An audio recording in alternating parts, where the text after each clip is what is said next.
புதுயுகம் வழங்கும் யாவரும் கேளிர் சொல்லரங்க நிகழ்ச்சிக்கு வருகை இருந்திருக்கிற உங்கள் அத்தனை பேரையும் மகிழ்ச்சியோடு வரவேற்பதிலே பெருமை கொள்கிறேன். அத்தனை பேருக்கும் நம்முடைய அன்பு பாராட்டுக்கள்.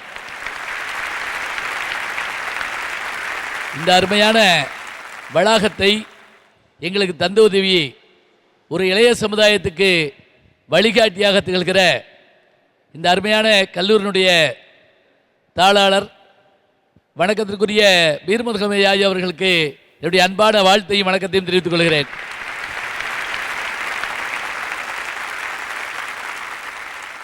எம்ஏஎம் கல்லூரி என்று சொன்ன உடனேயே இங்கே இந்த சொல்லரங்கத்தில் பேச வந்திருக்கிற மாணவ செல்வங்களை பார்த்த உடனே எனக்கு பெருமையாக இருந்தது. நான் 2 முறை வந்து இங்கே பேசியிருக்கிறேன். திருச்சியினுடைய அடையாளங்களில் ஒன்றாக திகழ்கிற இந்த அற்புதமான கல்லூரி இன்றைக்கு புது யுகத்தோடு இணைந்து ஒரு யுகத்தை படைக்க இருக்கிறது. அத்தனை பேருக்கு நம்முடைய பாராட்டுகள். வார வாரம் பார்த்துட்டு வர்றீங்க. ஞாயிறு தோறும் யாவரும் கேளீர் சொல்லரங்கம். இதில் முக்கியமாக போன முறை மும்பையில் போய் பண்ணோம். அங்கிருந்த வரவேற்பு வெளிநாட்டில் இருந்தெல்லாம் இந்த நிகழ்ச்சியை வந்து செய்தார்கள் என்று கேட்கிற அளவுக்கு இருந்தது என்றால் அதற்கு காரணம் நல்ல சொல்லாற்றல் மிக்க இந்த பேச்சாளர்களை உருவாக்குகிற புதியத்தினுடைய முயற்சி தான். எல்லாவற்றுக்கும் மேலே இது யாரால் ஜெயிக்க போகுதுன்னா உங்களால் தான். உங்களுடைய கரகோஷம், கைதட்டு இவை எல்லாம் தான் நிகழ்ச்சிக்கு வெற்றியை தரப்போகுது. அதனால் இன்றைக்கு உங்களையும் நான் பாராட்டி இப்போ நாம் நிகழ்ச்சிக்கு போகிறோம். இங்கே மேடையில் இருக்கக்கூடிய பெருமக்கள் இவங்களை பார்க்குறீங்க, உங்களை போன்றவர்கள் தான். இன்னும் சொல்கிறதா இருந்தால் இந்த கல்லூரி மாணவர்கள் பலர் இருக்கிறாங்க. மேடையில் பேசுகிறது எவ்வளோ கஷ்டங்கிறது வந்து பார்த்தா தெரியும். ஏன்னா வகுப்பில் உட்கார்ந்துருக்கப்போ 1000 பேச்சு பேசுவோம். ஆனால் எந்திரின்னா போதும் நெஞ்சு வலி வந்துடும். அப்படியே யாரும் பேசுகிறதில்ல, பேசாமல் உட்காந்துருப்போம். உன் பேரை சொல்லுன்னு சில பேர் சொல்லுங்க, அப்படியே வேர்த்து விறுவிறுத்து போகும். இதெல்லாம் உண்டு. அதையும் தாண்டி இங்கே இந்த பேச்சாளர்கள், இளம் பேச்சாளர்கள் வந்திருக்காங்க. அவர்களுக்கு உங்களுடைய அருமையான பாராட்டுக்களை முதல்ல நீங்கள் சொல்லணும். கல்லூரி வாழ்க்கை எவ்வளோ சந்தோஷமானது. முதல்ல சேர வர்றப்ப பயத்தோடு வருவோம். யாரை பார்த்தாலும் வணக்கம் சொல்லுவோம். யார் பிரின்ஸ்பாலும் தெரியாது, யார் பேராசிரியரும் தெரியாது. அது முதல் ஆண்டு எல்லாருக்கும் வணக்கம் சொல்லுவாங்க. பேராசிரியர் அப்படி பேசாமல் போவாங்க. 2வது ஆண்டு இவரும் சொல்லுவார், அவரும் சொல்லுவார். 3வது ஆண்டு வாத்தியாரே சொன்னாலும் பையன் பேசாமல் போயிடுவான். ஏன்னா மேலே வந்துட்டோம் அப்படிங்கிறதுனால. இருக்கட்டும், கல்லூரி வாழ்க்கையை மட்டும் மறக்கவே முடியாது. பசுமை நிறைந்த நினைவுகளே, பாடி திரிந்த பறவைகளே, பறந்து செல்கின்றோம் கண்ணாசன் எழுதுவார். இந்த கல்லூரி காலங்களில் தானுங்க நம்முடைய தோழர்களை நீ போ வா, அதுலேயும் சேர்ந்த ஒரு வாரம் பார்த்திங்கன்னா அப்படி மரியாதையாக இருக்கும். நீங்கள் எந்த ஊருங்க, நீங்கள் எந்த ஊருங்க கேட்டுக்கிட்டு இருப்பான். அடுத்த வருஷம் நீ எங்கே, நீ எந்த ஊர். 3வது வருஷம் டேய் அந்த குரங்கு எங்கடா போச்சு அப்படிமா. அப்படி சொன்னால் தான் நமக்கு சந்தோஷமாக இருக்கும். ஏனென்றால் நம்மை எப்போதும் கலங்காமல் பாதுகாப்பது யார் என்றால் நம்முடைய நண்பர்கள் என்ற நட்பு வட்டம்தான் நமக்கு எப்போதும் குணமாக இருக்கும். கண்ணீரை துடைப்பது உறவுகள் வட்டம் என்று சொன்னால் கண்ணீரே வராமல் காப்பது நட்பு வட்டம். அதுதான் நமக்கு பெரிய பெருமை. அதனால் இந்த நண்பர்களை தேர்ந்தெடுக்கிற வாய்ப்பு நமக்கு கல்லூரியில் கிடைக்குது. பள்ளிக்கூடத்தில் அவ்வளோவா சொல்ல முடியாது. பள்ளிக்கூடத்தில் பாதி நேரம் போட்டி தான்.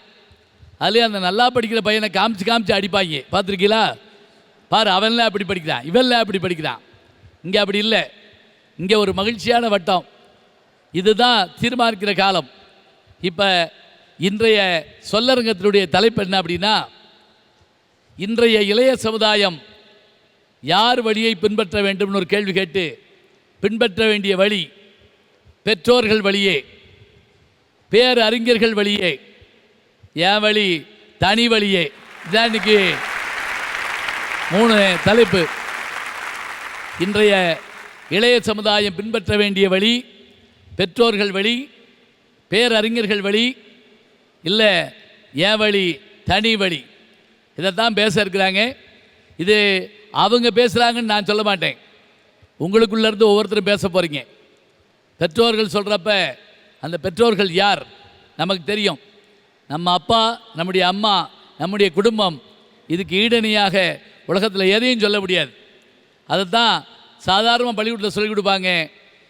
தாயில் சிறந்த கோயிலும் இல்லை, தந்தை சொல் மிக்க மந்திரம் இல்லைன்னு திரைப்படம் சொல்லும். அன்னையும் பிதாவும் முன்னர் தெய்வம், இது சொல்லிக் கொடுப்பாங்க. மாதா பிதா குரு தெய்வம், இதை அழகாக சொல்கிற விளக்கம் உண்டு. இதெல்லாம் நமக்கு தெரியும். அறிஞர்கள் வழிங்கிறப்ப யார்? நான் அவரை போல வருவேன், இவரை போல வருவேன். அந்த வார்த்தை அவ்வளோ இனிமையான ஒன்று. இன்னொன்று, யாரும் இல்லைங்க, நான் என்னையே செதுக்கினேன், ஒவ்வொரு வினாடியும் செதுக்கி நான் மேலே வந்தேன்னு சொல்கிறோம் இல்லையா? கவி பேரரசு வைரமுத்து ஒரு இதில் சொன்னார், உளியும் நான் தான், சிற்பமும் நான் தான். நான் தான் உளி, நான் தான் சிற்பம், என்னை நானே செதுக்கி கொண்டேன், அதுதான் வாழ்க்கை. இப்போ இந்த 3 விஷயங்களை பேச போகிறாங்க. இது கல்விக்கான ஒரு ஆலயம். இங்கே இந்த பகுதியில் ஒரு காலத்தில் விளைநிலமாக இருந்திருக்கலாம். அந்த விளைநிலத்தில் நெல் விளைஞ்சிருக்கலாம், கரும்பு விளைஞ்சிருக்கலாம், என்னமோ விளைஞ்சிருக்கலாம். ஆனால் இன்னைக்கு கல்வி விளைகிறது என்று சொன்னால் அதற்கு இதை உருவாக்கிய பெருமக்களுக்கு நாம் முதல்ல வணக்கம் சொல்ல வேண்டும். இங்கிருந்து வருகிற ஒரு மாணவர், அவரால் இந்த நாட்டுக்கு, இந்த மக்கள் சமுதாயத்துக்கு ஒரு பெருமை கிடைக்கும் என்று சொன்னால் அந்த பெருமை இந்த கல்லூரியை சார வேண்டும் என்று வாழ்த்தி நாம் இப்போ தொடங்கிடுறோம். இன்றைய இளைய சமுதாயம் பின்பற்ற வேண்டிய வழி பெற்றோர் வழியா, பேரறிஞர்கள் வழியா, என் வழி தனி வழியா தொடங்குகிறது. யாவரும் கேளீர் புதியகம் வழங்கும் சொல்லரங்கம் இதோ ஆரம்பம்.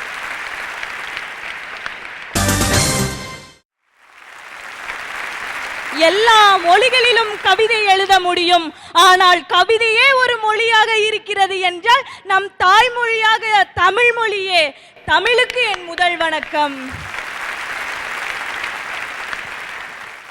வருங்கால அப்துல் கலாம்களே, வருங்கால அன்னை தெரசாக்களே, வருங்கால ஐஸ்வர்யா ராய்களே, உங்களுக்கு என் முதல் வணக்கம். இன்றைய இளைய தலைமுறைகள் யாருடைய வழியை பின்பற்ற நினைக்கிறாங்க அப்படின்னா கண்டிப்பா பெற்றோர்கள் வழியை தான் பின்பற்றாங்க அப்படின்னு நான் சொல்றேன். இன்னைக்கு இளைஞர்கள் எப்படி இருக்கிறாங்க? சும்மா அருவி மாதிரி இருக்காங்க சார். கொற்ற அருவியில இருந்து தான் மின்சாரத்தை தயாரிக்க முடியுமே தவிர தேங்கி கிடக்கிற தண்ணியில இருந்து யாராலையும் மின்சாரத்தை தயாரிக்க முடியாது. அப்படி கொற்ற அருவியாகவும் தேங்கி கிடக்கிற தண்ணியில இருந்து ஒரு மின்சாரமாவும் உற்பத்தி பண்ண முடியுதுன்னா அது எங்களுடைய பெற்றோர்கள் தான். அதனால தான் சொல்றேன், இன்றைய சூழ்நிலையில் இளைய சமுதாயம் பெரிதும் பின்பற்ற நினைப்பது பெற்றோர்கள் வழியே தான் அப்படின்னு சொல்லி. நாங்க பள்ளிக்கூடத்தில் லீவ் விட்டா எங்க அக்கா, அண்ணன், தம்பி, தங்கச்சின்னு எல்லா ஊர்ல இருந்து வருவாங்க. அப்ப எங்க அம்மா ஒரு பெரிய தபரால சாப்பாட்டை போட்டு சாப்பாடை கொடுக்கறதுக்கு முன்னாடி சொல்லுவாங்க, இது சோறு, இது குழம்பு, இது கூட்டு, இது எல்லாத்தையும் பிசைஞ்சு கொடுக்கறதுக்கு முன்னாடி சொல்லுவாங்க, இந்தா உனக்கு ஒரு வாய், இந்தா அண்ணாக்கு ஒரு வாய், இந்தா அக்காவுக்கு ஒரு வாய்னு எல்லாத்துக்கும் கொடுத்துட்டு மீதியை நாய்க்கு போடுவாங்க. கழுவி கழுவி காக்காய் குத்து, கழுவி கழுவி காக்காய் குத்து, நண்டு உருது நரியூறுது, நண்டு உருது நரியூறுதுன்னு கிச்சு கிச்சு காட்டுறப்ப நாங்கெல்லாம் சிரிச்சு சிரிச்சு அந்த சாப்பாட்டை சாப்பிட்டோம்யா. அன்னைக்கே நீ வாழணும்னா காக்கா மாதிரி வாழ போறியா? தன்னுடைய தட்டுல இருக்கிற எந்த உணவையும் சாப்பிட விடாத நாய் மாதிரி வாழ போறியா? காக்கா மாதிரி வாழ்றதுதான் ராசாத்தி நம்ம குடும்பத்து பெருமைன்னு சொல்லி அன்னைக்கே சொல்லி கொடுத்தாங்கய்யா. அப்படிப்பட்ட பெற்றோர்களை பார்க்கும்போது தான் சொல்றேன், இன்னைக்கு என்னுடைய இளைய சமுதாயம் பெரிதும் பின்பற்ற நினைப்பது பெற்றோர்கள் வழியே தான். அவங்க அம்மா கையில் சாப்பாடு வாங்கி கொடுத்தது சொன்ன உடனே நமக்கே ஞாபகம் வந்துருச்சு. அதோட ஒரு கேள்வி கேட்குறாங்க, நீ யார் மாறு வாழ போல? ஞமலி போல் வாழேல் அப்படிங்கிறார் பாரதி புதிய ஆத்திசூடியில். பழைய ஆத்திசூடி அவ்வை பாடினது. அறம் செய்ய விரும்பு ஆறுவது சினம் இயல்வது கரவெல்லாம். ஔவையார் பாட்டை ஏற்றுக்கிட்டாரு. ஆனால் பாரதி புதிய ஆத்திசூடி கொடுத்தாரு. எப்படி தெரியுங்களா?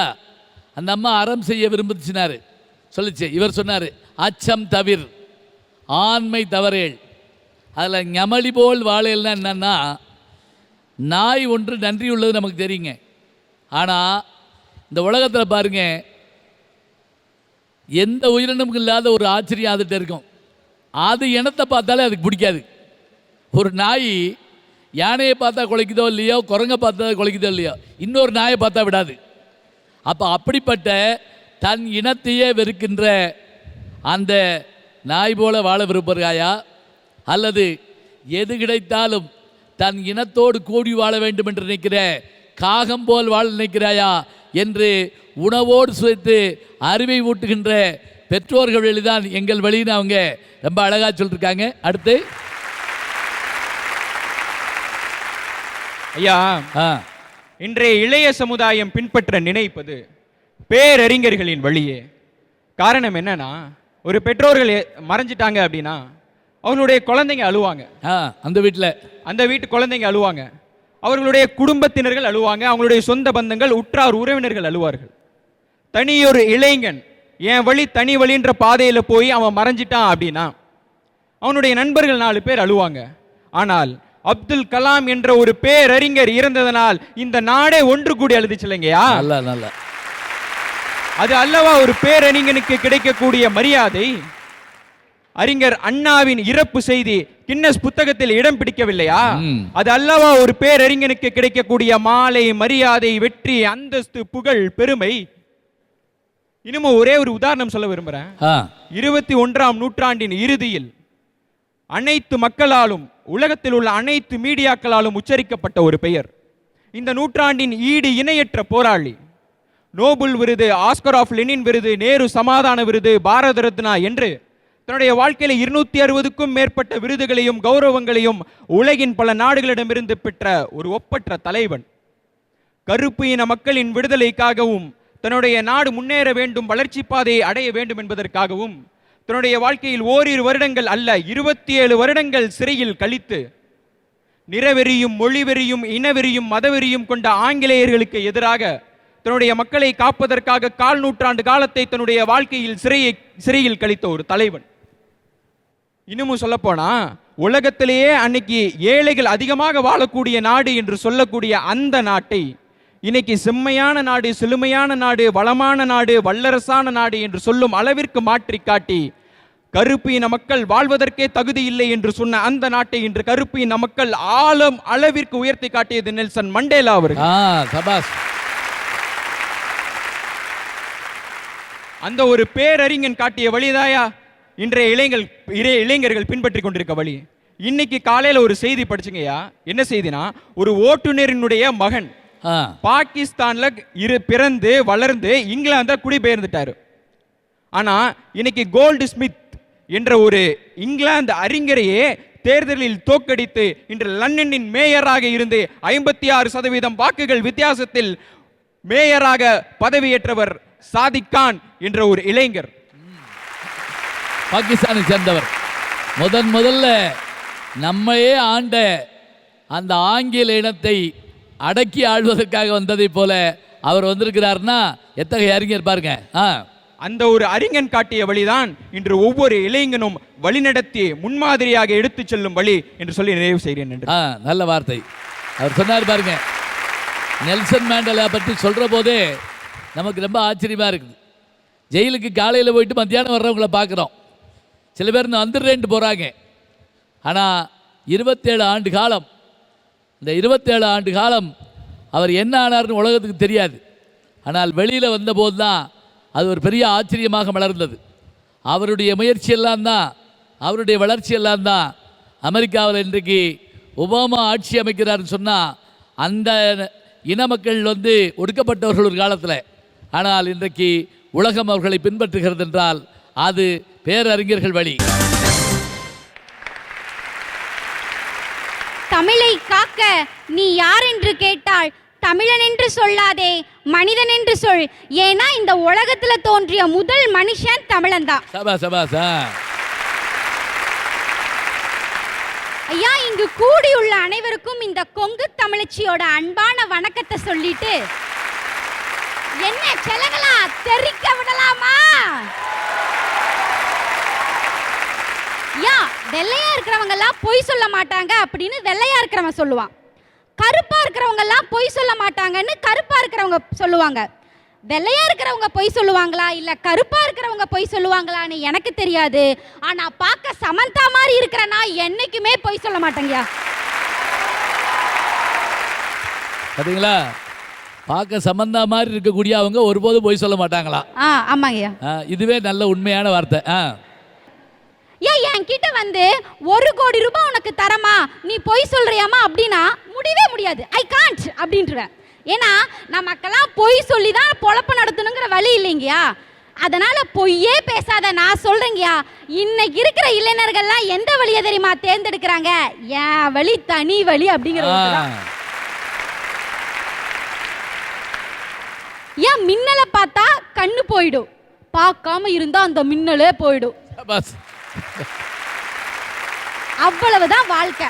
இந்த தம்ம தூண்டு வாழ்க்கையில போய் பெத்தவங்க பேச்ச கேட்டு நடக்கிறதா, அறிஞர்கள் பேச்சு கேட்டு நடக்கிறதா அப்படின்னு சொல்றதுக்கும் பேசுறதுக்கும் கை தட்டுறதுக்கு வேணா நல்லா இருக்கும், வாழ்க்கைக்கு நல்லா இருக்குமாங்கய்யா. அதனால தான் ஏன் சொல்றேன், என் வழி தனி வழி அப்படிங்கிற ரூட்டு தான் கரெக்ட். சரி, ஏன் நம்ம வாழணும், செம்மையா வாழ்ந்தானான்னு சொல்ற அளவுக்கு நம்ம வாழணும். அப்படி நம்ம வாழணும்னு வச்சுக்கிங்களே, என் வழி தனி வழி தான். அதை பத்தி தான் நான் இன்னைக்கு பேச வந்திருக்கேன். அருமை, நல்லா சொன்னாங்க. சம்பந்தா மாதிரி இருக்கிற அவங்களே சொன்னா நம்ம ஒத்துக்கிறது தானே வேணும். ஏன் வழி தனி வழிங்கிறது இன்றைய இளைஞர்களுடைய நல்ல முக்கியமான சிந்தனை. அதுக்கு அவங்க பெரிய பில்டப்பே கொடுத்தாங்க. வெள்ளையா இருக்கவங்க போய் சொல்ல மாட்டாங்க, இன்னும் அவங்க சொல்லுவாங்க, இவங்க சொல்லுவாங்க, வருஷப்படுத்திட்டே வந்தாங்க. கோடி கொடுத்தாலும் போய் சொல்ல மாட்டாங்களாம். நல்லா இருந்துச்சு கேட்கறதுக்கு. அவர்களுக்கு நம்ம பாராட்டு. அடுத்து வர்றது யாரு? ஐயா, நம்ம சமந்தா அக்கா சொன்னாங்க இல்லையா, அழகா இருக்கிற பெண்கள் எல்லாம் பொய் சொல்ல மாட்டாங்க அப்படின்னு. ஆனா நான் சொல்றேன், அல்டிமேட் சார் அஜித் குமார் மாதிரி அழகா இருக்கிற நான் சொல்றேன், எங்களை மாதிரி அழகான இளைஞர்கள் எல்லாம் பின்பற்ற வழி எது தெரியுமாங்கய்யா? அவங்களுடைய பெற்றோர்கள் வழியை தாங்கய்யா இன்றைய இளைஞர்கள் பின்பற்றாங்கன்னு நான் பேச வந்திருக்கேன். ஐயா, படிப்புக்கும் எனக்கும் ரொம்ப தூரம். எவ்வளோ தூரம்னு கேட்குறீங்களா? ஏணி வச்சாலும் எட்டாது, ஹெலிகாப்டர் வச்சாலும் பிடிக்க முடியாது, அவ்வளவு தூரங்கய்யா. படிப்பு நமக்கு ஏறவே ஏறாது. நான் 10ஆவதுல கஷ்டப்பட்டு நஷ்டப்பட்டு வெக்கப்பட்டு வேதனைப்பட்டு துக்கப்பட்டு துயரப்பட்டு நான் எடுத்த மார்க்கு வெறும் 250 தாங்கய்யா. +2 படித்த கதையை சொன்னோன்னா 1 வாரத்துக்கு உட்காந்து பேசலாம் நம்ம எல்லாருமே. இன்னும் காலேஜ் படித்த கதையை பேசினா 1 வருஷம் பேசலாங்கய்யா, அவ்வளவு போச்சு. இருந்தாலும் இன்னைக்கு மாதம் ஒரு 15,000 ரூபாய் நான் சம்பாதிக்கிறேன் அப்படின்னா அது என்னுடைய படிப்பினால் அல்ல, என்னுடைய திறமையினால். இன்னைக்கு நான் ஸ்டேஜ் ஏறி பேசுகிறேன் அப்படின்னா அது என்னுடைய படிப்பினால் அல்ல, என்னுடைய திறமையினால். ஆனால் இந்த திறமைக்கு அங்கீகாரம் கொடுத்தது, இந்த திறமையை எனக்கு காட்டியது, இதாண்டா உன் திறமை, நீ பிடிச்சிக்கடா அப்படின்னு சொல்லி என் திறமையை எனக்கு அறிமுகம் செய்த என்னுடைய அப்பா தாங்க என்னுடைய திறமையை எனக்கு அறிமுகம் செய்தது. அப்படிப்பட்ட அப்பாவின் வழியை தான் நாங்க பின்பற்றுறோங்கய்யா. இந்த உலகத்துல நம்மளை எல்லாம் அறிமுகம் செஞ்சு கையை பிடிச்சு கூட்டிட்டு போய் இதாண்டா உலகம் பாருடா மகனேன்னு சொல்லி ஒரு இளைஞர்களையும் அவங்க அப்பா தாங்க இந்த உலகத்தை காட்டினாங்க. அப்படிப்பட்ட அந்த பெற்றோர்களின் வழியை தான் இன்றைய இளைஞர்கள் பின்பற்றாங்கன்னு நான் பேச வந்திருக்கேங்க. நல்லா அருமை. அவரு என்ன அழகா சொல்றாரு பாருங்க. இந்த உலகத்தை காட்டினது எங்க அப்பா, கூட்டிட்டு போனது எங்க அம்மா. இவங்க சொல்லாத வழியை நான் எப்படி பிடிக்க முடியும்? அதனால் பெற்றோர்கள் வழிங்கிறதுக்கு அவர் எடுத்துக்கிட்டது ரொம்ப அருமையாக இருந்தது. அடுத்து, சாகும்போது வெறும் 120 ரூபாயும் தகர பெட்டி ஒன்றையும் தன்னோட சொத்தா வச்சிருந்தவங்க தான் கர்ம வீரர் காமராஜர். அவர் மட்டும் இல்லை, ஏன் தமிழ்நாட்டில் பிறந்து இந்தியாவையே திரும்பி பார்க்க வச்ச 2 ஆஸ்கர் விருது பெற்ற ரகுமான் இல்லையா? இந்த மாதிரி சாதனையாளர்களை மட்டும்தானே ஐயா முன்மாதிரியை எடுத்து வாழ்ந்துட்டு இருக்காங்க நம்ம இளைஞர்கள். ஐயா, பெத்தவங்களுக்கும் மற்றவங்களுக்கும் என்ன ஐயா வித்தியாசம்? தொப்புள் கொடி ஒண்ணுதான். பெத்தவங்க தான் பிள்ளை நல்லா படிக்கணும், கை நிறைய சம்பாதிக்கணும், ஒரு நல்ல நிலைமைக்கு வரணும் அப்படின்னு நினைக்கிறாங்க. ஒரு எதிர்பார்ப்போடு வாழ்ந்துட்டு இருக்காங்க. ஆனா எந்தவித எதிர்பார்ப்பும் இல்லாம பல தலைவர்கள் இளைஞர்கள் மீது நம்பிக்கையும் ஒரு அக்கறையும் வச்சிருக்காங்களே ஐயா. அப்படிப்பட்ட தலைவர்களோட பெயரை பட்டியலிட வார்த்தையே இல்ல, சொல்லிக்கிட்டே போலாம் ஐயா. 100 இளைஞர்களை கொண்டு வா, நான் இந்தியாவை வல்லரசு நாடாக மாற்றி காட்டுகிறேன் அப்படின்னு சொன்னவர் தான் சுவாமி விவேகானந்தர். இப்படிப்பட்ட தலைவர்கள் வழியை தான் பின்பற்றினா இளைஞர்கள் முன்னேறலாம் அப்படின்னு சொல்லி நான் பேசுறேன் ஐயா. சரி, ஒரே ஒரு கேள்வி கேட்டாங்க. பெற்றவங்க மற்றவங்கன்னு சொல்கிறீங்க. தொப்புள் கொடி ஒன்று தான் வித்தியாசம். அப்படி என்றால் மற்றவர்கள் நமக்கு எந்த முறையிலே சாதித்து காட்ட வைக்கிறார்கள்ங்கிறதுக்கு அழகான ஒரு உதாரணம் சொன்னாங்க. 100 இளைஞர்களை தாருங்கள், இந்த இந்தியாவையே மாற்றி காருகிறேன் என்று சொன்னவர் சுவாமி விவேகானந்தர். அவரை போன்றவர்களை பின்பற்ற வேண்டும். சரி, அடுத்து. அனைவருக்கும் வணக்கம். ஐயா, நம்மளை விட்டு பிரிஞ்சு போனால் அவங்க மற்றவங்க, நம்ம பிரிஞ்சே போனாலும் நம்மளை தேடிக்கின்னு வரவங்க பெற்றவங்க. பிரமாதம்.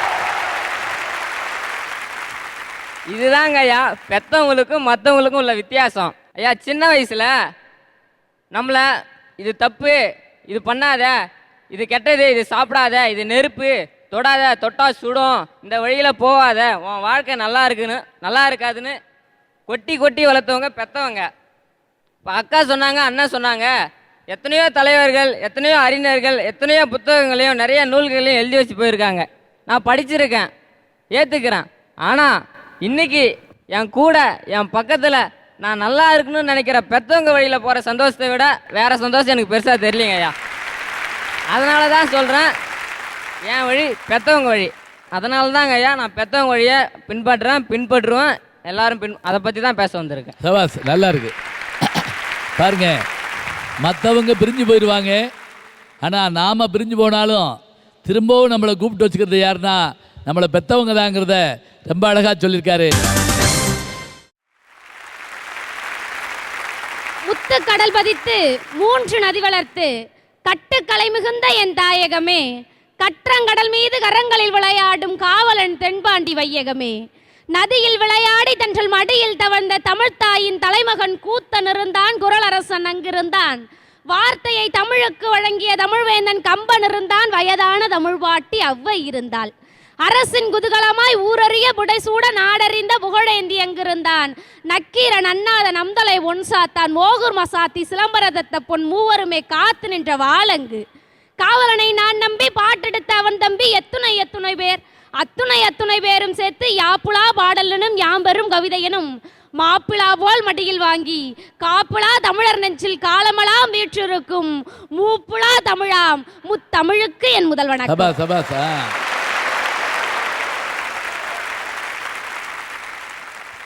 ஐயா, நாம் செல்லும் வழியில் தடைகள் ஏதும் இல்லை என்றால் அது நாம் செல்லும் பாதை அல்ல, நமக்கு முன்னே யாரோ ஒருவர் சென்ற பாதை.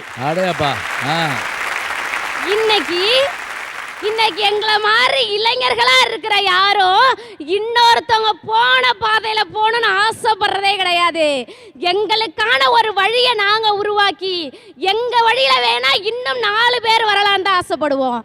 அதனாலதான் சொல்றேன், இன்றைய இளைஞர்களின் வழி என் வழி தனி வழிதான்யா. எல்லாரும் பேசுறாங்க பெத்தவங்கன்னு. இந்த காலத்துல குழந்தைங்க தூங்குறப்ப சோத்தை கட்டிக்கிட்டு அப்பாவும் அம்மாவும் வேலைக்கு போயிடுறாங்க.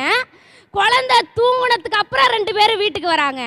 அந்த காலத்துல நம்ம அப்பாவும் அம்மாவும் குழந்தை பக்கத்துல உட்கார்ந்து தாத்தா பாட்டி போட்டோவை காட்டி இதாண்டா உன் கொள்ளு தாத்தா, இதாண்டா உன் கொள்ளு பாட்டின்னு கத்து கொடுப்பாங்க.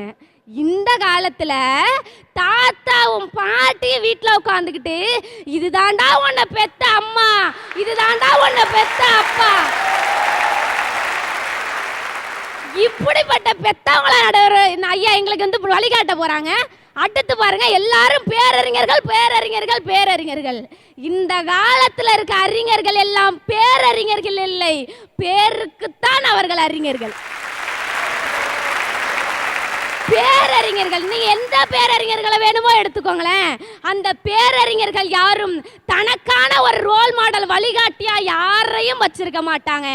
தனக்கான வழியை அவங்க போனதுனால தான் இன்னைக்கு நம்ம அவங்கள வழிகாட்டியா வச்சிருக்கோம். இன்னைக்கு வரைக்கும் காந்தியடிகள் என்னோட ரோல் மாடல், அப்துல் கலாம் என்னோட ரோல் மாடல், காமராசர் என்னோட ரோல் மாடல்னு சொல்றோம்னா அவங்க தனி வழியில போனாங்க. இன்னைக்கு என் வழி தனி வழி நான் போனாதான் நாளைக்கு ஏன் தலைமுறை அக்ஷயா என்னோட வழி காட்டின்னு சொல்லணும்னா என் வழி தனி வழின்னு போறோம்ல. பல தலைவர்கள் இந்த தலைவர்களை கூட ஏத்துக்கலாம், பல தலைவர்கள் அரசியல்வாதிகள் தன்னுடைய தலைவர்களா ஏத்துக்கிட்டு இருக்காங்க. அழகா ஒரு கவிதையில எழுதியிருப்பான், இலவச திட்டங்கள் எங்கள் ஊர் வருவதற்குள் இறந்தே போனோம் அரசே, பாட இலவச திட்டம் பரிசீலனையில் இருக்கிறதா. இப்படி போயிட்டு இருக்கு பேரறிஞர்கள் வாழ்க்கை. அதனாலதான் சார் சொல்றேன், எனக்கான ஒரு தனி வழியை உருவாக்கணும், அதுதான் இளைஞர்களுக்கு இன்னையோட வழின்னு சொல்லி ஏ வழி தனி வழி தான் நான் பேச போறேன். நல்லா பாருங்க, போற வழியில தடை இல்லாமல் இருந்தால் அது யாரோ போன வழியா. நான் போற வழியில எனக்கு தட்டுத்தடங்கள் இருக்க வேண்டும், என் வழி தான் பின்னாடி இருக்க வரணுமே தவிர நான் பிறர் வழியில் போக மாட்டேன். ரொம்ப அழகாக சொன்னாங்க. அண்ணா வழி பெரியார் வழியெல்லாம் ஒரு காலத்தில் சொன்னோம், இனிமேல் சொல்கிறதா இருந்தால் அட்சயா வழி தான் சொல்லணும்னு சொல்லி சொல்கிறாங்கன்னா இந்த தன்னம்பிக்கை நமக்கு ரொம்ப பெரிய மகிழ்ச்சியை தருது. அடுத்து ஐயா, அந்த அக்கா சொன்னாங்க, அந்த அண்ணனுன்னு சொன்னாங்க. சமந்தா மாதிரி இருக்கிற அந்த அக்காவையும் அஜித்குமார் மாதிரி இருக்கிற அந்த அண்ணனையும் பார்த்தா பிடிக்கும். எங்களை மாதிரி இருக்கிற அறிவாளிகளையும், குறிப்பா என்ன மாதிரி இருக்கிற அறிவாளிகளையும் பார்த்தா பிடிக்காதியா, பார்க்கத்தான் பிடிக்கும். என்னமோ அந்த அக்கா சொல்லிட்டு போறாங்க, அப்பா அம்மாவும் கழிவு ஊத்து நண்டு ஊறுது நடு ஊறுது நண்டி ஊறுது நிறைய ஊறுதுன்னு சொல்லித்தரலையா, சோறு விட்டலையான்னு கேட்டாங்க. ஆனா இன்னைக்கு இருக்கக்கூடிய அப்பா அம்மாலாம் எப்படி தெரியுமா ஐயா சொல்லி தர்றாங்க, எல்கேஜிக்கு போகும்போது கூட சோறு தின்ன கையால காக்கா விரட்டிராதன்னு தான் சொல்லி கொடுத்து அனுப்பி விடுறாங்க. அவங்க எப்படிங்க ஐயா இன்றைய இளைய சமுதாயத்துக்கு வழிகாட்டியா இருக்க முடியும்? அதனால தான் சொல்றேன், இன்றைய சமுதாயத்துக்கு பேரறிஞர்கள் தான் வழிகாட்டியா இருக்காங்கன்னு. ஐயா, தனக்குன்னு வாழ்ந்தா அவன் சுயநலவாதி, பிறருக்காக வாழ்ந்தா அவன் பொதுநலவாதி, பிள்ளைகளுக்காக வாழ்ந்தா பெற்றோர், குடும்பத்துக்காக வாழ்ந்தால் மனிதன், ஊருக்காக வாழ்ந்தால் உத்தமன், நாட்டுக்காக வாழ்ந்தால் தியாகி, ஏன் உலகத்துக்காக வாழ்ந்தா அவன் மிகப்பெரிய மகான். ஆனா இந்த உலகத்துல இருக்கக்கூடிய ஒவ்வொரு ஜீவராசிகளுக்காகவும் வாழ்றான் பாருங்க ஒருத்தன், அவன் தாங்கயா பேரறிஞன், அவன் தாங்கயா பேரறிஞன். அப்படிப்பட்ட பேரறிஞர்களுடைய வாழ்க்கையத்தாங்கயா இன்றைய இளைய சமுதாயம் ஒரு வழிகாட்டியா எடுத்துக்கிட்டு இருக்கு. அன்னைக்கு வள்ளலார் சொல்லிட்டு போனாருங்கய்யா, வாடிய பயிரை கண்ட போதெல்லாம் நான் வாடினேன்னு. அப்படி ஒவ்வொரு சின்ன சின்ன உயிருள்ள பொருளுக்காகவும் உயிரற்ற பொருளுக்காகவும் வாழ்ந்துகிட்டு இருக்க பேரறிஞர்கள் தாயா எங்களை மாதிரி இளைஞர்களுக்கும் இங்க இருக்கக்கூடிய பல சமுதாய மக்களுக்கும் வழிகாட்டியா இருக்கிறாங்க. ஒன்றும் இல்லையா, ஒரு சின்ன உதாரணம் சொல்றேன். ஒரு சின்ன சின்ன கருத்துக்கள் மூலமா இந்த உலகத்தில் இருக்கக்கூடிய ஒவ்வொரு மனிதர்களுடைய நெஞ்சிலையும் வாழ்ந்தவர். உன் கைரேகையை பார்த்து எதிர்காலத்தை தீர்மானித்து விடாதே. எப்படி? உன் கைரேகையை பார்த்து எதிர்காலத்தை தீர்மானித்து விடாதே, கைகள் இல்லாதவர்களுக்கும் எதிர்காலம் ஒன்று இருக்கிறதுன்னு சொன்னாரு. கனவு காணுங்கள் இளைஞர்களே அப்படின்னு இளைய சமுதாயத்தை நோக்கி ஒரு வார்த்தையை வீசி ஒவ்வொரு இளைஞனுடைய மனசலையும் சிவப்பு கம்பளம் விரிச்சு சிம்மாசனமிட்டு அமர்ந்தாரே டாக்டர் ஏபிஜே அப்துல் கலாம் ஐயா. அவருதாயா இன்னைக்கு பல இளைஞர்களுடைய வாழ்க்கையிலையும் பல சமுதாய மக்களுடைய வாழ்க்கையிலையும் வழிகாட்டியா இருக்கிறார்னு பேச வந்திருக்கிறேன் ஐயா. அது பாருங்க, சிவப்பா இருக்கவங்கள மற்றவங்களெல்லாம் பார்த்த உடனே பிடிக்குமா, ஆனால் அறிஞர்களை பார்க்கத்தான் பிடிக்குங்கிறத ரொம்ப அழகாக சொன்னாங்க. கரும்பு திங்கிற போது கூட மேல் புறத்தில் தின்னுட்டு வந்தால் அது மெதுவாக தான் இனிப்பை தரும், ஆனால் கீழ்ப்புறத்துலேருந்து சாப்பிட ஆரம்பித்தோம்னா கொஞ்ச நேரம் இனிக்கும், போக போக உப்பு கரிக்கும். ஆக அறிஞர்கள் வழியை பற்றி அழகாக சொல்லியிருக்கிறாங்க. அவரை நம்பி இவரை நம்பி வாழ்ந்திடாதீங்க, உங்களை நீங்க நம்பி வாழ்ந்தாத்தான் வாழ்க்கை உயருங்க. அவரை நம்பி இவரை நம்பி வாழ்ந்திடாதீங்க, உங்களை நீங்க நம்பி வாழ்ந்தாத்தான் வாழ்க்கை உயருங்க.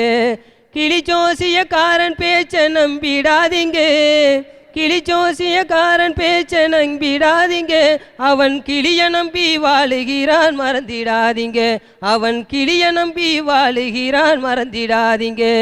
பூசாரி கணக்குக்குத்தான் பூட்டு போடுங்க, புதுசா வாழ்க்கையொன்னு இருக்குதுன்னு நீங்க நம்புங்க. நம்பிக்கைதான் மூலதனம், நம்பி வாழுங்க, நம்பிக்கைதான் மூலதனம் நம்பி வாழுங்க, மூட நம்பிக்கைய மூட்டை கட்டி ஓரம் தள்ளுங்க, மூட நம்பிக்கைய மூட்டை கட்டி ஓரம் தள்ளுங்க. வரகவி. முதலில் தன்னை நம்புகிறவரை தான் வாழ்க்கையில ஜெயிப்பாயா, பிறரை நம்பி வாழக்கூடாது என்னைக்கும். ஐயா, அந்த காலத்தில் எங்கள் தாத்தா பசுமையான வயக்காடை பார்த்தாரு, நல்ல பயிர் விளைஞ்சது, நல்ல சொத்து இருந்தது. ஆனால் எங்கள் அப்பா அதே வயக்காட்டு பக்கத்தில் தரிசு நிலத்தை பார்த்தாரு. ஆனால் நான் இப்போ எதை பார்க்குறோம்னா அதெல்லாம் பிளாட் போட்டு விற்கலாமான்னு எதிர்பார்த்துட்டு இருக்கிறேன். இந்த மாதிரி தான் போயிட்டுருக்கு பெற்றோருடைய வாழ்க்கையை கடைபிடிச்சா. அப்படியே அறிஞர்களுடைய வாழ்க்கையெல்லாம் கடைபிடிச்சா ரொம்ப பெரிய ஆளாயிரலாம்னு நிறைய மக்கள் சொல்கிறாங்க. அருமையாக இருந்துச்சு என் பிள்ளைலாம் சொல்லும்போது. எங்கள் சவரெல்லாம் கேட்டுக்கோங்க. நானும் பிடல் காஸ்ட்ரோடைய வரலாறை படித்தேன். கியூபா நாட்டுடைய எதிர்காலத்தை நிர்ணயித்து மிகப்பெரிய எழுச்சி எடுத்து 32 வயசுலேயே பிரதமரான கியூபாவுடைய வரலாறை படிக்கும்போது மிக பிரம்மாண்டமாக இருந்துச்சு. மிகப்பெரிய எழுச்சி எடுத்திருக்காரு, இவரை போல தான் வாழணும் அப்படின்னு சொல்லி நானும் நினச்சிருந்தேன் மனசில். ஆனால் அதுக்கப்புறம் கொஞ்சம் பேக்ரவுண்டை பார்த்தேன். 10,000 ஏக்கர் நிலத்துக்கு அப்பா சொந்தக்காரர், ஏன்னா 10 பைசாவுக்கும் வழி இல்லாதவனா, நான் எங்கே போய் போட முடியும்? அதனால தான் நினைக்கிறேன் என்னுடைய வழியை தனி வழி ஆக்கிடலாம்னு. சரி, அப்படியே ஆன்மீக ரீதியாக ஒரு அறிஞர்கள் போல நம்மளும் பெறலான்னு பார்த்தேன். இஸ்லாமிய மதம் அழகா சொல்கிறது, ஒருவன் பற்றற்ற மனிதனாக இருந்தால், எந்தவித மண்ணுக்கும் பொண்ணுக்கும் பொருளுக்கும் ஆசைப்படாதவனாக இருந்தால்தான் இறைவனை நேரிலே காண முடியும், அவனே இறைவனாக மாறலாம்னு இஸ்லாமிய மதம் அழகா சொல்லுது. நம்மகிட்ட தான் அழகான சட்டை போடணும்னு ஆசையாக இருக்குது, அழகா பவுடர் போடணும்னு ஆசையாக இருக்குது, அழகா செருப்பு போடணும்னு ஆசையாக இருக்குது, அழகா பேண்ட் போடணும்னு ஆசையாக இருக்குது. ஒரு பிள்ளை பார்த்து நாளைக்கு இன்னும் அழகாக இருக்குன்னு சொல்லி ஃபேர் லவ்லியும் போடணும்னு ஆசையாக இருக்குது. நம்ம இதெல்லாம் பார்க்க முடியுமா? அதனால் ஆன்மீகத்தையும் நமக்கு கடைபிடிக்க முடியல. இதெல்லாம் விட்டுட்டு இந்த நாட்டை சுத்தப்படுத்தணும், கப்பலுக்கட்டு ஒரு நாடாக மாற்றணும்னு மனசில் ரொம்ப ஆசையாக இருக்குது. இந்த நாட்டை சுத்தப்படுத்துவதற்காக என் வழியை தனி வழியாக மாற்றப் போகிறேன். இதெல்லாம் அப்புறம் சொல்கிறேன். அவருடைய பேரே வரகவிங்கிற ஒரு பட்டத்தோடு ஆரம்பிக்கிறார். வரகவினா என்னன்னா பாட சொன்ன உடனே பாடுவாங்க, ஆசுகவி மாதிரி. நல்ல பாடம் பண்ணாரு. நன்றி. பேசுங்க. தாயில் இருந்துதான் தலைமுறை உருவாகிறது. சமுதாயத்தை மாற்றும் சக்தி தாய்க்கு மட்டுமே உண்டு. தாயிற் சிறந்ததோர் கோவிலும் இல்லை, தந்தை சொல்மிக்க மந்திரமும் இல்லை. இன்றைய இளைஞர்கள் பின்பற்ற வேண்டியது இரவும் பகலும் நம்மளோட எதிர்காலத்தை பத்தி எண்ணி நம்ம என்ன செஞ்சா கரெக்டா இருக்கும், என்ன செஞ்சா தப்பா இருக்கும்னு நம்மள எதிர்காலத்தை பத்தியே செஞ்சுட்டு இருக்க பெற்றோர் வழிதான் ஐயா. இந்த உலகத்துக்கு அடையாளம் கொடுத்தவங்க அவங்க, நம்ம இந்த உலகத்துக்கு வர காரணமா இருந்தவங்க அவங்க, நம்ம சோர்வா இருக்க நேரத்துல தன்னம்பிக்கையை கொடுத்தவங்க அவங்க, இது சரி இது தப்புன்னு சொல்லி கொடுத்தவங்க அவங்க. சின்ன பிள்ளையிலேருந்து அவங்க சொல்லி கொடுத்துதானே வளர்ந்தோம், இப்ப நல்லா தானே இருக்கும். என் அன்னையின் கண்ணில் நான் கற்றது பாசம், அன்பு, தியாகம். என் தந்தையின் கண்ணில் நான் கற்றது வீரம், துணிச்சல், மரியாதை. இத்தனை கத்துக்க பெற்றோட்ட இருக்கு. இதையே விட்டுட்டு நம்ம யாரோ அறிஞர் புத்தகத்தை படிச்சு அவங்க அப்படி வாழ்ந்தாங்க, அவங்க இப்படி வாழ்ந்தாங்க, அவங்க அதான் தியாகம் செஞ்சாங்க, இதை தியாகம் செஞ்சாங்கன்னு புத்தகத்துல படிச்சு தெரிஞ்சுக்கிறத விட நம்ம கூட இருக்கவங்க, நம்ம அன்றாட தேவைகளை பூர்த்தி செய்யறவங்க, நம்ம மேல அன்பு வச்சிருக்கவங்க, நம்ம ஆசையை தெரிஞ்சுக்கிட்டவங்க, அவங்க வழியா பின்பற்றா என்ன? வாழ்க்கையில் தியாகம் செய்பவர் தந்தை, வாழ்க்கையே தியாகம் செய்பவர் தாய். எனவே இளைஞர்கள் எல்லாரும் பெற்றோர் வழியை தான் பின்பற்றணும்னு சொல்றேன்.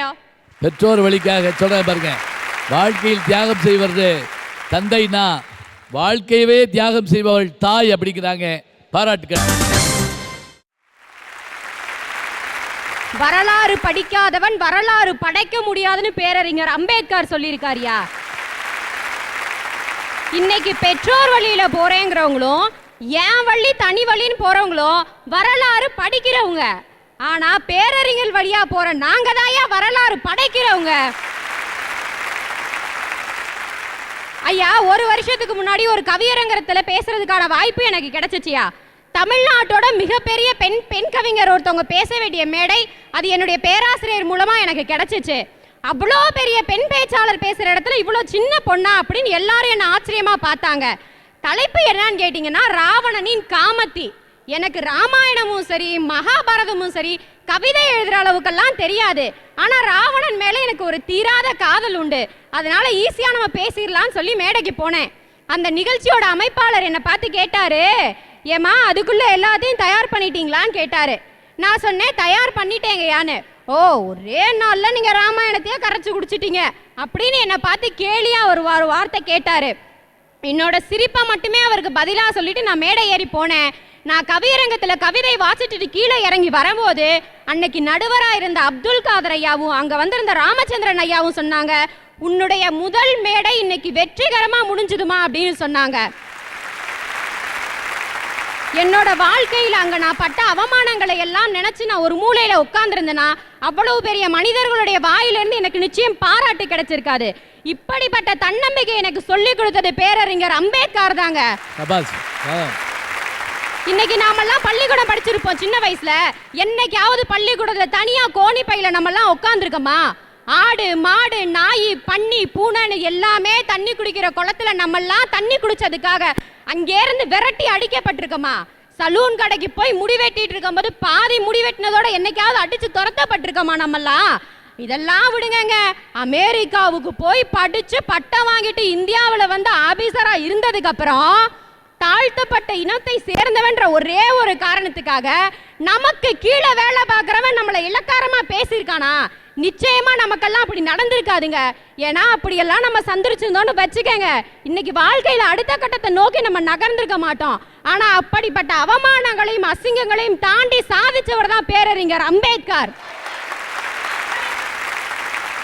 எந்த சமூகம் சாதியை பார்த்து அவரை ஒதுக்கி வச்சுச்சோ அதே சமூகம் தான் இந்திய அரசியலமைப்பு சட்டத்தை எழுதுவதற்கு இந்தியாவிலே தகுதியான ஒரே நபர் பேரறிஞர் அம்பேத்கர் தான் கூப்பிட்டு எழுத வச்சாங்க பாருங்க. அப்படிப்பட்ட தன்னம்பிக்கை எனக்குள்ள கொடுத்தது அவர் தாங்க. அதனால இன்னைக்கு இருக்கிற இளைஞர்கள் எல்லாம் பேரறிஞர் வழியில் தான் நடக்க விரும்புகிறார்கள் தான் நான் சொல்றேன். அம்பேத்கரை பத்தி சொன்ன உடனே எல்லாருடைய உடம்புலயும் ஒரு புது ரத்தம் ஓடுற மாதிரி இருக்கு. காரணம் என்ன அப்படின்னா, அவருடைய இயற்பெயர் அம்பேத்கர் கிடையாது, பீமாராவ். அவருடைய ஆசிரியராகிய அம்பேத்கருடைய பெயரைத்தான் என்ன பண்ணார்னா தன் பெயராக அவர் வைத்து கொண்டார். அதோடு மட்டுமில்ல, அவருடைய தந்தையார் அவருக்கு எப்போ கல்வி கற்றுக் தெரியுங்களா? அவங்க வீடு ஒரு மார்க்கெட்டில் இருந்தது. அந்த மார்க்கெட் மூடின பிறகு அதிகாலையில் 3:30 மணிக்கு திரும்பவும் மார்க்கெட் திறந்துடுவாங்களாம். இரவு 12 மணி வரைக்கும் மார்க்கெட் இருக்குமா. அவங்க அப்பா இவரை படுக்க வச்சுட்டு 12:30 மணி 1 மணிக்கு மேலே எழுப்பி விடிய காலம் 3 மணிக்குள்ளே அவருக்கு சொல்லிக் கொடுப்பாராம். அப்படி சொல்லிக் கொடுக்க காரணம் என்னன்னா, காலையில் படிக்க விட மாட்டாங்க, இரவும் படிக்க விட மாட்டாங்க. உலகமே தூங்கி கொண்டிருந்த நேரத்தில் அம்பேத்கர் படித்து கொண்டிருந்தார். அதனால் இந்த சமுதாயம் விழுத்து கொண்டது என்று சொன்னால் அப்படிப்பட்டவர்களை நாம் பின்பற்ற வேண்டும். அடுத்து, மண்ணில் தடம் பதிப்பவன் மனிதனாகின்றான், மக்கள் மனதில் தடம் பதிப்பவன் மாமனிதனாகின்றான்.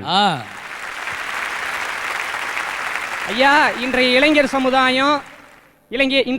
சமுதாயம் ஏன் வழி தனி வழிங்கிறத பின்பற்றாங்க. ஐயா, இந்த உலகத்தில் கோடிக்கணக்கான மக்கள் பிறக்கிறாங்க, கோடிக்கணக்கான மக்கள் இறக்கிறாங்க. அந்த பிறப்புக்கும் இறப்புக்கும் நடுவே எவன் ஒருவன் தனது சமுதாயத்திற்காக ஏதோ ஒரு சாதனையை செய்றான் பாத்தியா, அவனை தாயா இந்த உலகம் ஞாபகம் வச்சிருக்கும்.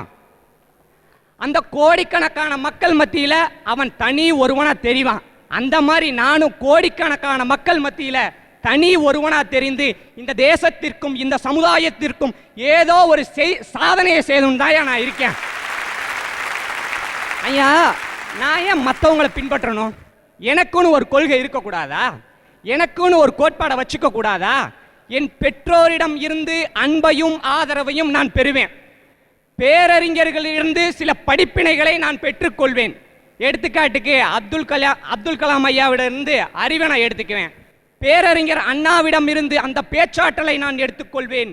கர்மவீரர் காமராஜரிடமிருந்து அந்த எளிமைத்தன்மையை நான் எடுத்துக்கொள்வேன். அதை போன்று மாவீரர் அலெக்சாண்டரிடமிருந்து அந்த வீரத்தை நான் எடுத்துக்கொள்வேன். அத்தனையும் நான் உள்வாங்கி ஒரு பன்முகத்தன்மை கொண்ட ஒரு தலைவனாக இந்த தேசத்தில் நான் வலம் வர வேண்டும்.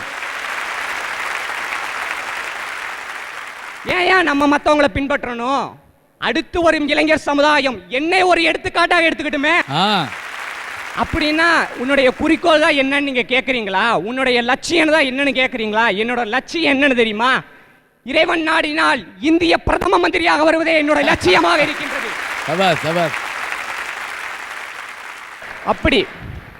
அப்படி பிரதம மந்திரியா வந்து இந்த நாட்டு மக்களுக்கு நிறைய என் ஸ்டைல்ல என் பாணியில செய்யணும். அதுதான் என் வழி, தனி வழி.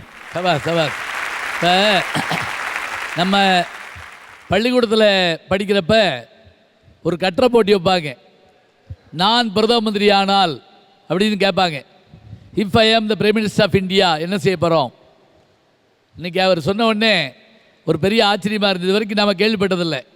நான் பிரதம மந்திரி யாருன்னு சொன்னால் நம்ம போப்பாயே வேறு வேலையை பாரு அப்படிமோ. ஆனால் அவர் உறுதியை சொல்கிறார், நான் பிரதம மந்திரி ஆகணும்.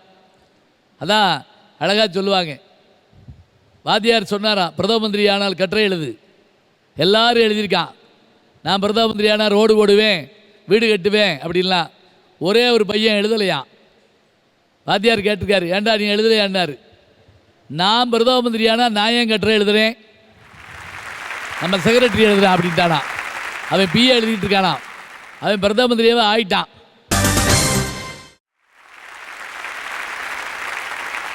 ஐயா, இந்த உலகத்தை எனக்கு அறிமுகப்படுத்தினது என்னோட பெத்தவங்க. மண்ணிலிருந்து மலை வரைக்கும் நான் அறிமுகப்படுத்தினது என்ன பெத்தவங்க. அப்படிப்பட்ட பெத்தவங்களை பற்றி தான் இங்கே நான் பேச வந்திருக்கேன்.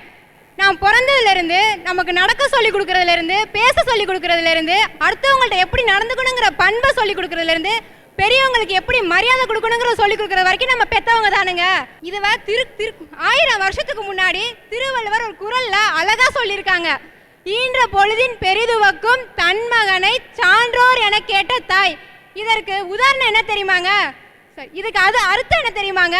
ஒரு குழந்தைய ஒரு தாய் பெத்தெடுக்கும் போது அடையிற மகிழ்ச்சியை விட அந்த குழந்தை வளர்ந்து ஒரு உயர்ந்த இடத்துக்கு போகும்போது அந்த குழந்தைய பத்தி 4 பேர் புகழ்ந்து பேசுறப்போ அந்த தாய் அடைவா பாத்தீங்களா சந்தோஷம். அந்த சந்தோஷம் அந்த குழந்தைய பெத்தெடுக்கும் போது எடுத்த சந்தோஷத்தோட அதிகமானதுன்னு சொல்றாங்கங்க.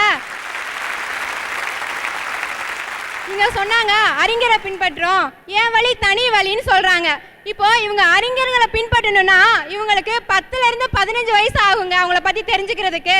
அதுவே இவங்க தனியா ஒரு முடிவு எடுக்கணும்னா அதுக்கு அவங்களுக்கு 20 வயசு ஆகும்.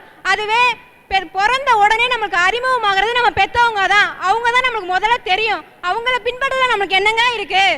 எந்த ஒரு இளைஞன் பெத்தவங்களோட வேதனையையும் கஷ்டத்தையும் வலியையும் உணர்றானோ அந்த இளைஞன் பெத்தவங்க வழியை தான் பின்பற்ற ஆசைப்படுவாங்க. அது பாருங்க, அவர் கேட்குற கேள்வி வந்து அருமையாக இருக்கு. அறிஞர்களை பின்பற்றணும்னா குறைஞ்சது 18 வயசு ஆகணும். தானே சிந்திக்கணும்னா 25 வயசுக்கு மேலே போகணும். அது வரைக்கும் யார் கூட இருக்கா? நம்மோடு எப்போது இருப்பவர்கள் அவர்கள் வழியை தெரிந்தவர்கள் தான் பெற்றோர் வழியை பின்பற்ற முடியும்னு ரொம்ப அருமையாக சொல்லியிருக்காங்க. வாங்க ஐயா, இப்போ இருக்க இளைஞர்கள்ட்ட போய் நீ அவரை ஃபாலோ பண்ணு இவரை ஃபாலோ பண்ணுன்னு சொன்னால் கடுப்பாயிருவாங்க. என் வழி தனி வழின்னு சொல்லிட்டு தனக்கான ஒரு வழியை தேர்ந்தெடுத்து அதில் தான் வெற்றி பெற ஆசைப்படுகிறார்கள். முன்ன உள்ள காலத்துல தான் அப்பா அந்த பிள்ளைகிட்ட போய் டேய் நீ அதைத்தான் படிக்கணும், டேய் நீ இதைத்தான் படிக்கணும்னு சொன்னா புள்ள சரிப்பா நான் இதை படிப்பேன்னு சொல்லி தான் ஃபெயிலாக போயிடுவேன். எனக்குன்னு இப்போ அப்படி சொல்ல முடியுமா? நீங்க முடியாது. நீ இதை படின்னு சொன்னா எப்போ பாப்பா உனக்கு ஒரு வேலை கிடையாது, உனக்கு பிடிச்சா நீ படி, எனக்கு இதுதான் பிடிச்சிருக்கு நான் இதைத்தான் தேர்ந்தெடுப்பேன் இதைத்தான் படிப்பேன்னு சொல்லிட்டு அதில் வெற்றி பெறுகிறானே. அதனால் தான் சொல்றேன் இப்போ இருக்கிற இளைஞர்கள் தனக்கென்று தனி வழியை தேர்ந்தெடுத்து அதில் தான் வெற்றி பெறுகிறார்கள் என்று. ஐயா, பகத்சிங் தூக்கு மேடை ஏறும்போது 23 வயசு. அவரை விட மிகச்சிறந்த ஒரு இளைஞர் சுதந்திர போராட்ட வீரர் இப்போ வரைக்கும் கிடையாது அப்படின்னு ஆணித்தரமாக சொல்லலாம். அப்படிப்பட்ட பகத்சிங்கு தன்னோட 22 வயசு இருக்கும்போது அவங்க அப்பா சொன்னார், மகனே நீ கல்யாணம் பண்ணிக்க அப்படின்னு. அப்பா பகத்சிங் தன்னோட அப்பாட்ட சொன்னார், அப்பா என் இந்திய சுதந்திர போராட்டத்திற்காக நான் போராட வேண்டும் என்று தனக்குன்னு ஒரு குறிக்கோள் வச்சு தனக்குன்னு தனி வழியை தேர்ந்தெடுத்ததுனால தான் இப்போ அவர் மிகப்பெரிய போராட்டக்காரர். அதனால தாயா சொல்கிறேன், இப்போ இருக்கிற இளைஞர்கள் தனக்கென்று தனி வழியை தேர்ந்தெடுத்து அதில் தான் வெற்றி பெற ஆசைப்படுகிறார்கள் என்று. சபாஸ் பாருங்க, பகத்சிங் பற்றி சொன்னார். பகத்சிங் வந்து கடைசியில் நீதிமன்றத்தில் நிற்கிறப்ப நீதிபதி கேட்குறாரு, உன் கடைசி ஆசை என்ன? என்னைய தூக்கில் போடக்கூடாது, துப்பாக்கியில் சுட்டேறிங்க அல்லது பீரங்கியில் பிளந்தேறிங்க, தூக்கு போட வேண்டாம். ஏன்? நீதிபதி கேட்குறாரு, பயமாக இருக்கான்னு. பகத்சிங் சிரிச்சாரான், பயந்தவன் இங்கே வருவானா? நான் ஏன் என்னை சுட சொல்கிறேன் தெரியுமா? ஏன் என்னை பீரங்கியில் வச்சு பழக்க சொல்கிறேன் தெரியுமா? தூக்கிலிடப்படும் போது இந்த உடம்பு 4 அடி மேலே போகும். சாகும்போது கூட இந்த தேகம் இந்த தேசத்தின் மண்ணை விட்டு பிரியக்கூடாது என்று நான் நினைக்கிறேன்.